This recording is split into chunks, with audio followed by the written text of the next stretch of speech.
43, nous nous interrogeons ce matin sur nos métiers. Demain, l'après-Covid bien sûr, mais plus durablement. Le changement climatique, l'avènement de l'intelligence artificielle, nombre de métiers vont tout simplement disparaître. Bonne nouvelle, beaucoup de métiers de demain n'existent pas encore. Fini la carrière linéaire, selon le Forum économique mondial. Un enfant en maternelle aujourd'hui connaîtra 9 métiers différents dans sa vie. Mon invitée est présidente de l'Observatoire des métiers du futur, Isabelle Rouan.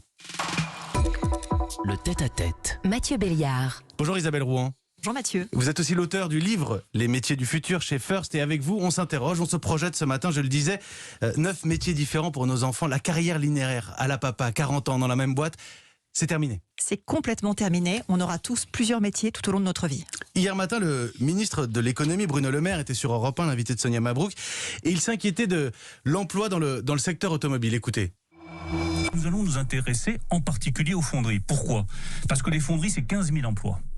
Parce que les moteurs électriques consomment beaucoup moins de fonte ou d'aluminium que les moteurs électriques. Et donc ces emplois, ils sont clairement menacés. Les salariés, il faut les accompagner. Et nous travaillons avec Elisabeth Borne à une solution qui serait de prévoir des moyens financiers spécifiques pour accompagner les ouvriers des fonderies, leur permettre de se requalifier et du coup retrouver un emploi. Et c'est ce qui nous a inspiré cette invitation. Il faut lire entre les lignes, Isabelle Rouan, c'est une inquiétude majeure. On a là un secteur qui réalise la moitié de son chiffre d'affaires dans l'automobile, la fonderie. Et si les constructeurs disent stop, ce sont 30 000 emplois directs menacés. Ces entreprises, il faut les aider ou leur dire la vérité. Demain, on n'a plus besoin de vous, il faut changer d'activité. Je pense qu'il faut faire les deux, il faut aider et accompagner les reconversions et surtout, effectivement, il faut arrêter de nier les évidences quand il y a des métiers qui disparaissent. Les hôtes et les hôtesses de caisse sont un métier qui est voué à disparaître. On parlait de la fonderie, mais c'est vrai que la filière automobile a perdu 120 000 emplois en 15 ans. Des métiers disparaissent dans la banque. 50 000 traders ont disparu à Wall Street, remplacés par des algorithmes. Donc ça touche toutes les catégories de population, qu'on soit très qualifié ou un peu moins qualifié. C'est intéressant l'aspect trader. En fait, peu importe la qualification, c'est le fait que le métier soit automatisable. C'est complètement ça en fait, c'est l'automatisation qui change le métier et qui change le travail. Et il faut avoir en tête, c'est une étude de McKinsey, que la moitié des heures travaillées en France sont potentiellement automatisables d'ici 2022. La moitié des heures travaillées en France. Alors vous disiez 120 000 emplois perdus dans l'automobile, on est passé de 330 000 emplois dans l'automobile en 2004 à 200 000 il y a 2 ans. On parle de 65 000 emplois menacés aujourd'hui. La grande distribution, vous l'évoquiez, 750 000 emplois en France. Même si des métiers arrivent, d'autres vont se créer. Là, il y a une inquiétude majeure pour les élus en premier. Bien sûr, mais d'autres métiers arrivent, comme vous le dites. On manque de gens dans les secteurs du soin, on manque de gens pour s'occuper de nos aînés, de nos enfants, on manque de gens pour s'occuper des clients. Il y a énormément d'opportunités dans le numérique. Il faut savoir que le numérique est le premier secteur qui recrute en France. 80 000 postes sont non pourvus chaque année en France dans le numérique du fait d'un déficit de compétences. Je voyais qu'il manque 900 000 codeurs en Europe. C'est exactement ce que j'allais dire, 900 000 codeurs en Europe. Vous parliez de cybersécurité ce matin, on manque de gens aptes à faire de la cybersécurité avec une cyberattaque toutes les 14 secondes.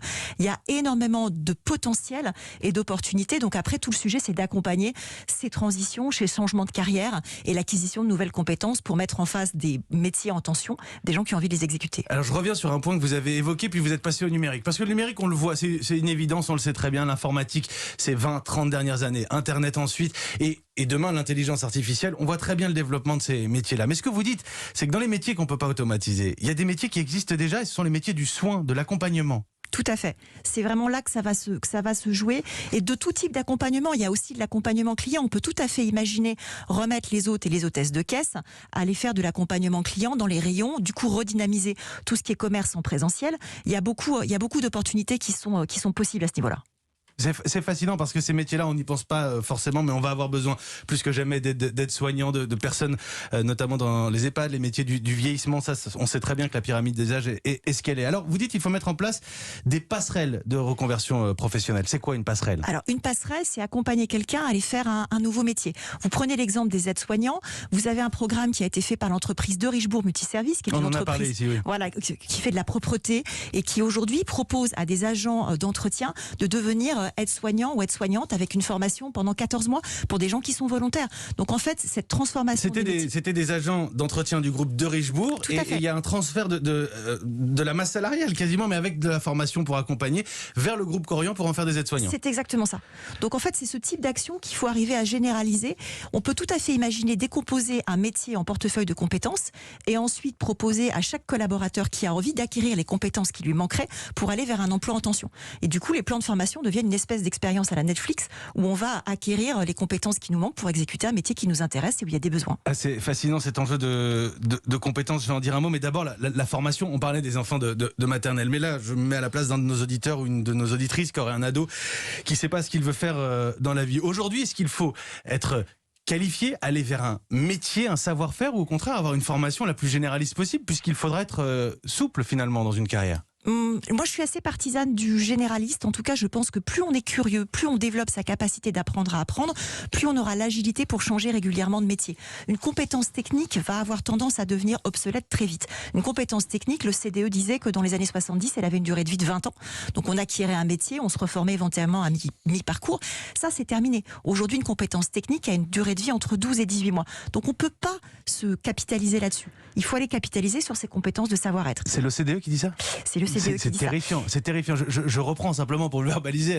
À une époque, on était formé, années 70, on était formé, notre formation valait pour les 20 ans, avec évidemment l'exercice au quotidien. Aujourd'hui, au bout de un an et demi, on est périmé? Pour les compétences technologiques, on est sur un an et demi. Pour des compétences techniques un peu plus généralistes, on est sur une durée de vie de 5 ans.